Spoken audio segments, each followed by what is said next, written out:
Le crowdfunding, littéralement, le financement par la foule, est considéré par certains comme une utopie, par d'autres comme l'avenir du financement des projets. Vous en parlez dans votre livre La culture high-tech pour les nuls, Yasmina Lecomte. Oui, le financement solidaire aussi, comme on l'appelle, apparaît en 2009.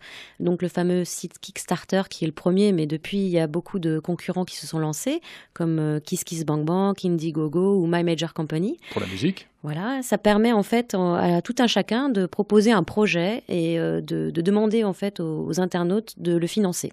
Alors c'est assez incroyable parce qu'on trouve absolument toutes sortes de projets. Oui, ça peut aller donc des classiques jeux vidéo qui rencontrent un grand succès, des jeux réels aussi, à une réédition de la Bible, en passant par la montre Pebble, qui est un des objets emblématiques né du crowdfunding. Oui, les sites de crowdfunding aujourd'hui, c'est presque une sorte de concours l'épine permanent et international. Parfois, il y a même des choses vraiment folles, comme par exemple cette salade de pommes de terre qui avait recueilli 55 000 $ en 2014, juste donc pour une recette de salade de pommes de terre.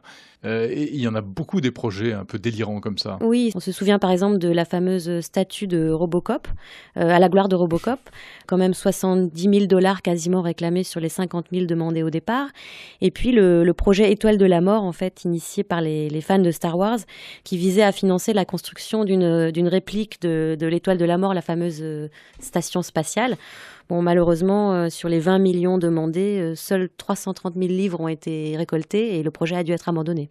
Et oui, parce qu'à côté de toutes ces réussites, il y a également des échecs. Est-ce que c'est pas un petit peu un miroir aux alouettes ? Et même quand on est une célébrité, ça n'est pas toujours évident. Récemment, Agnès Varda et JR, le photographe, en ont fait les frais. Ils n'ont pas réussi à récolter les fonds demandés pour partir en goguette, comme il le disait, faire un tour du monde en photographie. Et pire encore, le malheureux Francis Lalanne n'a récolté que 10% des 30 000 € demandés pour son cybertour. Malgré tout, le crowdfunding continue à prospérer. D'ailleurs, le pionnier, l'américain Kickstarter, vient de se lancer en France.